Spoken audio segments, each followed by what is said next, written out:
नमस्कार, मैं doctor Tushar Raut Kokilaben hospital Mumbai में कंसल्टेंट न्यूरोलॉजिस्ट हूँ। आज हम पक्षाघात या स्ट्रोक के बारे में कुछ और जानकारी लेंगे। पुराने एपिसोड में मैंने पक्षाघात के सिम्टम्स बताए, जैसे एक अंग कमज़ोर होना, सुन हो जाना, बैलेंस बिगड़ना, चक्कर आना, स्पीच में लड़खड़ाहट होना, मेमोरी वीक हो जाना, विजन में कमज़ोरी आना। ये अचानक नस की ब्लॉकेज के कारण हो जाते हैं, जो अपने आर्टरीज या खून की नसें होती है जो ब्रेन को ब्लड सप्लाई पहुंचाती है। इसका मुख्य कारण BP, sugar, cholesterol, smoking, alcohol का सेवन ज़्यादा मात्रा में करने से होता है, स्ट्रेस से भी होता है, कार्डियक कारणों से भी होता है, ब्रेन में स्ट्रोक होना, हार्ट की रिदम इरेगुलर होना, जिसे एट्रियल फिब्रिलेशन कहते हैं। इसे पहचानना बहुत ज़रूरी है। गोल्डन आवर तो हमें सबको पता है कि 4.5 घंटे के अंदर अगर नस ब्लॉक हो तो इंजेक्शन देना चाहिए, लेकिन उसमें कुछ और जानकारी मैं देना चाहूँगा कि कुछ स्ट्रोक ऐसे होते हैं जो फ्लक्चुएट करते हैं, कभी ठीक होते हैं, कभी वर्सन होते हैं। वो 24 से 48 घंटे तक फ्लक्चुएट कर सकते हैं या अप एंड डाउन हो सकते हैं। ऐसे केसेस में यदि पेशेंट लेट भी आता है तो हम स्पेशलाइज्ड एमआरआई, हमारे यहाँ कुछ एडवांस सॉफ्टवेयर अवेलेबल है जिसे रैपिड सॉफ्टवेयर कहते हैं, परफ्यूजन स्टडी कहते हैं। कुछ एमआरआई टेक्निक्स है जिससे हम पहचान सकते हैं कि पेशेंट को 4.5 घंटे के बाद 9 घंटे तक भी वो इंजेक्शन दिया जा सकता है कि नहीं, जिसे थ्रोम्बोलाइसिस कहते हैं, जिससे क्लॉट खुल जाता है। कुछ लोग कुछ कारणों से, ट्रैफिक में अटक जाने से या फिर कई कारणों से उस सिम्टम्स लेट आइडेंटिफाई होते हैं जो कैजुअलिटी में 24 घंटे बाद भी आते हैं।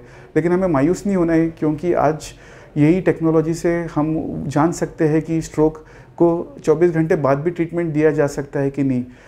कुछ साइंस में ने तरक्की की है जिसमें कुछ एडवांस लिटरेचर में हमें पता चला है 24 से 48 घंटे तक भी कुछ स्ट्रोक में जिसमें डैमेज कम हो लेकिन डैमेज बढ़ने की संभावना हो, उसमें स्पेशलाइज्ड स्टेंट, कैथेटर्स, इंटरवेंशन द्वारा स्ट्रोक आर्टरी को पूरी तरह ठीक किया जा सकता है, ओपन किया जा सकता है, जिससे और ब्लड थिनर्स पे रखा जाता है, जिससे स्ट्रोक बढ़ने से रुक जाता है और रिकवरी 3 महीने तक तेज हो जाती है, जिससे कि पेशेंट इंडिपेंडेंट हो जाता है 3 से 6 महीने के एंड ऑफ द ट्रीटमेंट।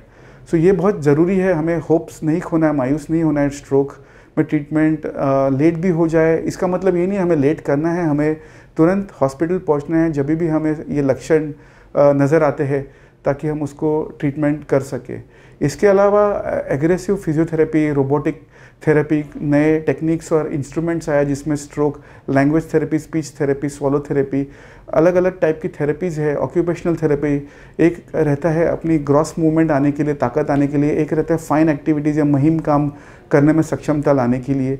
ये हम एडवांस्ड फिजियोथेरेपी टेक्निक्स जो हमारे यहाँ अवेलेबल है उनका उपयोग ले सकते हैं, घर पे भी उसके बाद कर सकते हैं। डिपार्टमेंटल और घर की फिजियोथेरेपी दोनों मिला के रिकवरी और तेज़ हो जाती है। कुछ नई दवाइयाँ भी आई है जो आपकी जानकारी के लिए बताऊंगा, जो रिसर्च तौर पे यूज़ की जा रही है, जिनका रिजल्ट्स हमें पॉजिटिव लगा है। लास्ट 6 महीने से साल भर में हमने उनका रिजल्ट्स देखा है कि पेशेंट की रिकवरी तेज हो जाती है। स्टेम सेल थेरेपी का अभी भी रिसर्च चल रहा है स्ट्रोक में और उसका रिकमेंडेशन आया नहीं है। हम उम्मीद कर रहे हैं फ्यूचर में और ट्रायल्स करके हम उसमें भी कुछ पॉजिटिविटी लाए।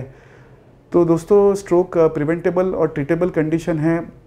हमें सबसे पहले लाइफस्टाइल पे ध्यान रखना है, रेगुलर न्यूरोलॉजी या फिजिशियन चेकअप्स करके, कार्डियोलॉजी चेकअप्स करके बीपी, शुगर, कोलेस्ट्रॉल, जो भी रिस्क फैक्टर्स है कंट्रोल रखना है, स्ट्रेस लेवल जितना हो सके कंट्रोल रखना है, नींद टाइम पे लेनी है, योगा, मेडिटेशन, प्राणायाम, जो भी आप एक्सरसाइज कर सकते हो उस रूप में करना है, वज़न कंट्रोल रखना है और रेगुलर दवाइयाँ लेनी है ताकि दोबारा स्ट्रोक ना हो, क्योंकि रिकरेंट स्ट्रोक के चांसेस 15 से 20% होते हैं कोई भी पेशेंट में। यदि हम रिस्क फैक्टर्स कंट्रोल करते हैं और रेगुलर दवाई लेते हैं, रेगुलर चेकअप्स करते हैं, तो वो रिस्क 5% से कम हो जाती है। और न्यूअर टेक्निक्स या न्यूअर इंटरवेंशन जो हम बता रहे थे, एंजियोग्राफी करके जो क्लॉट निकाला जा सकता है, उसका उपयोग या लाभ हम 48 घंटे तक भी ले सकते हैं। उसके बाद फिजियोथेरेपी में एडवांसेस और दवाइयों में जो मैंने बताया कुछ नई दवाइयाँ आई है, उनका अभी रिसर्च का फ़ायदा उठा के हम पेशेंट्स को काफ़ी हद तक राहत दे सकते हैं। धन्यवाद।